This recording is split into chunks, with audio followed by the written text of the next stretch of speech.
নগাঁও জিলাৰ কামপুৰত অৱস্থিত উচ্চ শিক্ষানুষ্ঠান কামপুৰ মহাবিদ্যালয়ত বুধবাৰে এক ব্যতিক্ৰমী অনুষ্ঠান অনুষ্ঠিত কৰা হয়।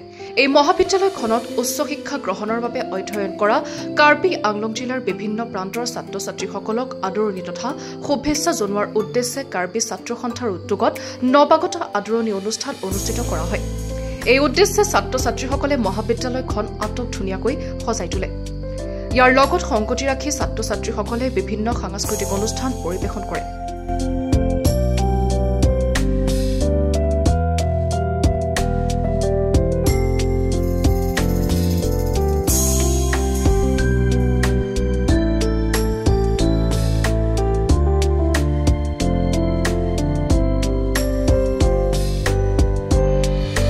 উল্লেখযোগ্য যে এই অনুষ্ঠানত প্ৰধান অধ্যক্ষ ডক্টৰ অসীম বৰা আৰু বৈঠালাংছ সমষ্টিৰ বিধায়ক ৰূপসিং তেৰং, কাৰ্বি সাহিত্য পৰিষদ বিভাগৰ অধ্যক্ষ লিপচন বে উপৰি কেইবাগৰাকী বিশিষ্ট ব্যক্তি উপস্থিত থাকি নৱাগত ছাত্ৰ-ছাত্ৰীসকলক আদৰণি জনায়।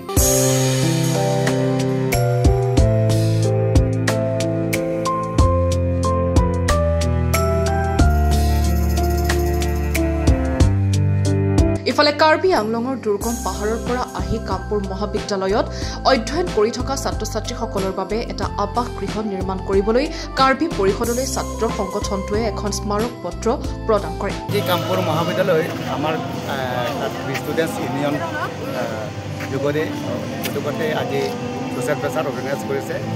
এই অনুষ্ঠানত আমাৰ মুখ্য কাৰ্যকৰী সদস্য কাৰ্বি আংলঙৰ ডক্টৰ তোলাৰ ৰহমানক এবাৰেই কৈছিলে ইয়াতে বিশেষ কামৰ কাৰণে আহিব পৰা নাই, তেখেতৰ হৈ মোক পঠিয়াইছে।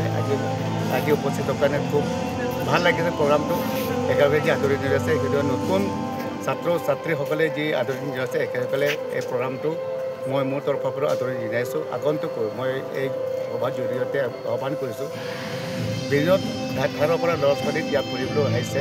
একেসকলে এটা বস্তু ভাবিব লাগে, এই মহাবিদ্যালয় পঢ়ি একেলগে সেইটো ভৱিষ্যত জীৱনত উচ্চ শিক্ষা লাভ কৰাটো সিহঁতক চেষ্টা কৰিব লাগিব আৰু কামনা কৰিছোঁ। বৈঠালাংছৰ পৰা মনোজ বসুমতাৰীৰ ৰিপৰ্ট লাইভ আছাম।